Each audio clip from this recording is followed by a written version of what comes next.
പള്ളിച്ചട്ടമ്പി ടോവിനോയുടെ പടമാണ്. ഡിജോ ജോസ് ആണ് ഈ പടം ഡയറക്ട് ചെയ്തിരിക്കുന്നത്. ആദ്യമേ പറയാം, ഇത് സിനിമ കംപ്ലീറ്റ്ലി കണ്ട ശേഷം പറയുന്ന റിവ്യൂ അല്ല. കാരണം ഈ സിനിമയുടെ സ്റ്റാർട്ടിങ് മുതലേ എന്തൊക്കെയോ ചില കുഴപ്പങ്ങൾ ഫീൽ ചെയ്താണ്. അതായത് ആദ്യം ഇതിൽ കുറച്ച് ബാക്ക് സ്റ്റോറിയും കാര്യങ്ങളൊക്കെ പറയുന്നുണ്ട്. അപ്പോ ഈ TG രവിയുടെ കഥാപാത്രം ആ സിനിമയിലെ വേറൊരു ആളോട് ഒരു ഡയലോഗ് ഇങ്ങനെ പറയുന്നുണ്ട്, something related to Bali and Sriraman. അപ്പൊ ആ ഡയലോഗ് കംപ്ലീറ്റ്ലി മ്യൂട്ടായി പോയപ്പോ ഞാൻ ആദ്യം വിചാരിച്ചത് എന്തെങ്കിലും സെൻസർ ബോർഡിന്റെ ഇഷ്യൂ കൊണ്ടോ എന്തെങ്കിലും മതപരമായിട്ടുള്ള എന്തെങ്കിലും പരാമർശം ഉള്ളത് കൊണ്ടോ അവരത് മ്യൂട്ട് ചെയ്തായിരിക്കും, അങ്ങനെയാണ് ഞാൻ വിചാരിച്ചത്. പിന്നെ നമ്മളിങ്ങനെ സഹിച്ചിരുന്നു. പിന്നെ വിജയരാഘവന്റെ കഥാപാത്രങ്ങൾ വരുന്നു, ഓരോ കഥാപാത്രങ്ങൾ വരുന്നു. ഇവർ പറയുന്ന ചില ഡയലോഗ് എല്ലാം മര്യാദയ്ക്ക് കേൾക്കാൻ പറ്റുന്നുണ്ട്, ചിലതെന്തെങ്കിലും ഡിസോൾവ് ആയി പോകും. അതായത് സ്റ്റാർട്ടിങ്ങിൽ നല്ല ബോഡി ഉണ്ടാവും, പിന്നെ ഇങ്ങനെ ഡിസോൾവ് ആയി തീരെ കേൾക്കാൻ പറ്റാണ്ടാവും.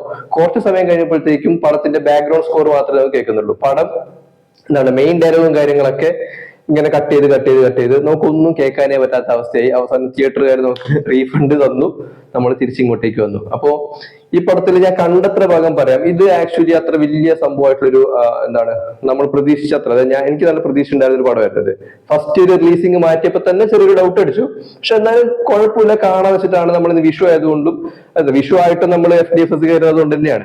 അപ്പൊ കേറി കണ്ടു തുടങ്ങി. ഇതിലൊരു ഹിസ്റ്ററി പറയുന്ന ഒരു സാധനമുണ്ട്. ഒരു 1930-ത്തെ സംഭവത്തിൽ നിന്നാണ് സ്റ്റാർട്ട് ചെയ്യുന്നത്. 1930-കളിലെ കേരള കർണാടക ബോർഡർ എന്നൊക്കെയാണ് സിനിമ സ്റ്റാർട്ട് ചെയ്യുന്നത്. അവിടെ തന്നെ ഒരുപാട് ഈ ആർട്ടിഫിഷ്യൽ ആയിട്ടുള്ള ഒരുപാട് കാര്യങ്ങളുണ്ട്. ഞാനൊരു കാര്യം ചോദിക്കട്ടെ, നമ്മളിപ്പോ അത്ര വലിയ ഗുണ്ടയും പരിപാടിയൊന്നും അല്ല എങ്കിൽ പോലും നാട്ടിൽ ഒരുപാട് അടിയും അതല്ലാതെ ചില അടികളിലൊക്കെ പാർട്ടിസിപ്പേറ്റ് ചെയ്തിട്ടുള്ള വ്യക്തികളായിരിക്കും നമ്മൾ ഈ കാണുന്നവരും പറയുന്നവരൊക്കെ. നമ്മൾ അത്യാവശ്യം നാട്ടിൽ നടക്കുന്ന അടിയെല്ലാം കണ്ടിട്ടുള്ളവരായിരിക്കും. ഒരു അടി നടക്കുന്ന സ്ഥലത്ത് ആരെങ്കിലും ഇങ്ങനെ ക്ലാപ്പ് ചെയ്യോ, കൈയടിക്കോ? ഞാൻ ഇതുവരെ കണ്ടിട്ടില്ല. ഈ പടത്തില് ടോവിനോ ഫൈറ്റ് ചെയ്യുന്ന സമയത്ത് നാട്ടുകാർ മൊത്തം ഒന്ന് കൈയടി. എന്താണ് ഇത്, WWE ആണ്? ഇതൊന്നും പോരായിട്ട് ഈ അടിയുടെ ഇടയിൽ ടോവിനോയും വന്ന് കൈയടിക്കുന്നുണ്ട്. എന്ത് കാര്യം എന്നറിയില്ല. ഇത് എന്തൊരു പടമാണ്. ഒന്ന് ഈ പടത്തിന്റെ സ്റ്റാർട്ടിങ്ങിൽ തന്നെ പറയുന്നുണ്ട്, അതായത് ഹിസ്റ്ററിയുടെ ചെറിയൊരു ലെയർ ഇതിൽ കൂടി വരുന്നുണ്ട്. പക്ഷെ ഫിക്ഷൻ ആണെന്നുള്ള കാര്യം ഒരു ആദ്യം പറയുന്നുണ്ട്.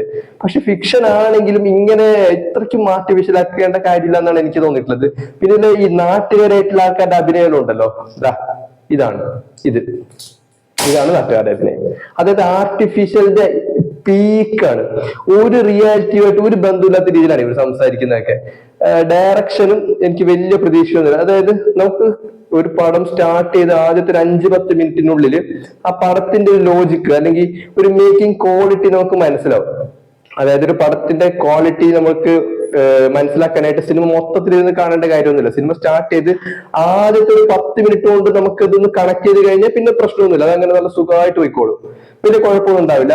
ഇത് 10 മിനിറ്റായി, 15 മിനിറ്റായി, 20 മിനിറ്റായി, നമുക്ക് അങ്ങോട്ടൊന്നും എൻറ്റർ ചെയ്യാൻ വേണ്ടി പറ്റുന്നില്ല. മനസ്സിലായില്ലേ? എന്തൊക്കെയോ ചില കുഴപ്പങ്ങൾ ഇത് ഫീൽ ചെയ്യുന്നുണ്ട്. അതിന്റെ ഇടയ്ക്കാണ് ഇതിന്റെ സൗണ്ടും പോയത്. പിന്നെ വേറൊരു കാര്യം, ഈ പടത്തിന്റെ മ്യൂസിക് ആണ്. ജെയ്ക്സ് ബിജോയ് ആണ് മ്യൂസിക് ചെയ്തിട്ടുള്ളത്. ജെയ്ക്സ് ബിജോയ് അത്യാവശ്യം നല്ല മ്യൂസിഷ്യൻ ആണ്. പക്ഷെ ഈ സിനിമയെ കുറിച്ച് എനിക്ക് തോന്നിയൊരു കാര്യം എന്ന് വെച്ചാല്, ആ ഒരു കാലഘട്ടവുമായിട്ടും ആ ഒരു ജിയോഗ്രഫിയുമായിട്ടും യാതൊരു ബന്ധമില്ലാത്ത രീതിയിലാണ് ചങ്ങായി മ്യൂസിക് ചെയ്ത് വെച്ചിട്ടുള്ളത്. ഇയാൾ ചെയ്ത മ്യൂസിക് ഓക്കെയാണ്, പക്ഷെ അത് കുറച്ച്, അതായത് 2020-ലോ 2024 വരെ നടക്കുന്ന ഒരു സ്റ്റോറിയിലാണ് പ്ലേസ് ചെയ്തതെങ്കിൽ അത് ഓക്കെയാണ്, പെർഫെക്റ്റ് ആണ്. അതല്ലാതെ 1930-ലെല്ലാം കാണുന്ന ഒരു പടത്തിന് ഇമ്മാതിരി സ്കോറിംഗ് എല്ലാം ചെയ്ത് കഴിഞ്ഞാൽ ഇത് ആൾക്കാർക്കൊന്ന് കണക്ട് ആവണ്ടേ? വിഷ്വൽ ഒരു വഴിക്കും സൗണ്ട് വേറൊരു വഴിക്കും പോകുന്നത് പോലെ തോന്നും. അല്ലെങ്കിൽ അത്രയ്ക്കും റെട്രോ ആയിട്ടുള്ള ചില സാധനങ്ങളൊക്കെ പിടിച്ചു കഴിഞ്ഞാൽ കുറച്ചും കൂടി രസമുണ്ട്. അപ്പൊ മ്യൂസിക്കിന്റെ ഭാഗം അങ്ങനെ തീർന്നു. പിന്നെ സിനിമ കണ്ട് ഒന്ന് നമ്മൾ ഒരു കുഴപ്പമില്ല, ഒന്ന് കണ്ടിരിക്കാം എന്ന് തോന്നുന്ന സമയത്താണ് ഇതിന്റെ സൗണ്ട് മൊത്തത്തിൽ പോയത്. അതിന്റെ ഇടയ്ക്ക് ഒരു നാടക നടിയെ തട്ടിക്കൊണ്ട് പോകുന്ന ഒരു സീൻ ഉണ്ട്. അതാണ് ഈ പടത്തില്, എനിക്കറിയില്ല ബാക്കി എന്താണെന്നുള്ള കാര്യം എനിക്കറിയില്ല, പക്ഷെ ഞാൻ കണ്ടതിൽ വെച്ച് വളരെ ബോറിംഗ് ആയിട്ടുള്ള ഒരു സീൻ അതായിരുന്നു. പിന്നെ എനിക്ക് ആകെ ഇഷ്ടപ്പെട്ടൊരു കാര്യം പറയാം, ബാബുരാജിന്റെ എൻട്രിയും ആ ഒരു ഫൈറ്റും നന്നായിരുന്നു കേട്ടോ. ഫസ്റ്റ് ഫൈറ്റ്, അതായത് ബാബുരാജിന്റെ ഫസ്റ്റ് ഇൻട്രോയും പിന്നെ കുറച്ച് ഡയലോഗും കാര്യങ്ങളൊക്കെ ഉണ്ട്. അതെനിക്ക് അത്യാവശ്യം ഇഷ്ടപ്പെട്ടു. പൊളിറ്റിക്കൽ ആയിട്ടുള്ള ചില ഡയലോഗും കാര്യങ്ങളൊക്കെ ബാബുരാജ് അവിടെ പറയുന്നുണ്ട്. പക്ഷെ അങ്ങനെയല്ല, ആ ക്യാരക്ടറിനെ നല്ല രീതിയിൽ പ്രസന്റ് ചെയ്തു. അത്രയ്ക്ക് ഗുമ്മ് പോലും ഇല്ലേ ടോവിനോയെ കാണിക്കുന്നവർക്ക് തോന്നൂല. ടോവിനോടൊരു ഫൈറ്റ് ഉണ്ട്. ടോവിനോ അത്യാവശ്യം നല്ല രീതിയിൽ ഫൈറ്റ് ചെയ്യുന്ന ഒരു ആക്ടർ തന്നെയാണ്. പക്ഷെ ഈ പടത്തിൽ ചെയ്തിട്ടുള്ള ഫൈറ്റ് ഉണ്ടല്ലോ, വെരി പുവർ, ഒന്നും പോലെ നമുക്കൊരു ഗുമ്മ് തോന്നൂല. അതായത് നമ്മൾ ഈ വാമനപുരം ബസ് റൂട്ട് പടം കണ്ടിട്ടുണ്ട്. അതില് ലാലേട്ടനെ ഇവര് കൊണ്ടുവരൂലേ ഒരു നാട്ടിലേക്ക് പ്രശ്നങ്ങൾ പരിഹരിക്കാൻ, ഒരു ഗുണ്ടയെ കൊണ്ടുവരൂലേ? ഏതാണ്ട് അതേപോലത്തെ ഒരു സാധനമാണ് ഇതുവരെ ഞാൻ കണ്ടത് വരെ അങ്ങനെയാണുള്ളത്. വലിയൊരു പുതുമയും കാര്യങ്ങളൊന്നും എനിക്ക് ഫീൽ ചെയ്തില്ല. ഒരുപാട് പ്രതീക്ഷയോടെ കണ്ട സിനിമയാണ്.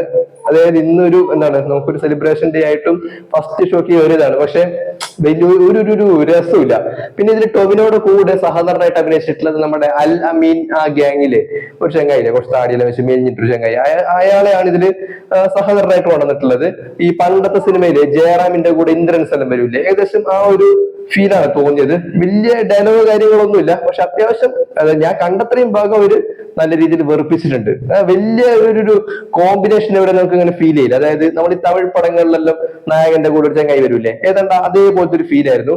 പിന്നെ ഒരു പാട്ടിന്റെ ഇടയിൽ ഈ സിനിമയിലത്തെ ഡയറക്ടർ മറ്റൊന്നും മുഖം കാണിച്ചിട്ടുണ്ട്. അത് പിന്നെ പ്രത്യേകിച്ച് ഒന്നും പറയണമെന്നില്ല, അയാളുടെ സിനിമയാണല്ലോ, അയാൾക്ക് ഇഷ്ടമുള്ള പോലെ ചെയ്യാമല്ലോ. പക്ഷെ ഞാൻ കണ്ടത്രയും ഭാഗമില്ലേ, ഒട്ടും പോരാ. പിന്നെ ഇത് ഹിസ്റ്റോറിക്കൽ ആയിട്ടുള്ള ചില കാര്യങ്ങൾ, അതായത് കംപ്ലീറ്റ്ലി ഫിക്ഷൻ അല്ല, ചില കഥാപാത്രങ്ങളും ചില ഇൻസിഡന്റുകളും കൂടി കയറി വരുന്നുണ്ട്.